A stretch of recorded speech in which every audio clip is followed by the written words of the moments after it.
Diego. Telefonumuzu söyledik.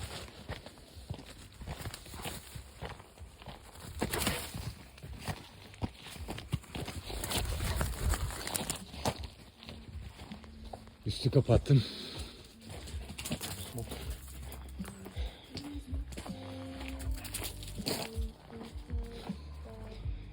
Bura halen duruyor. Yağmurların bitmesini bekliyorum. Şuraya da su geçirmez bir tent kapladım.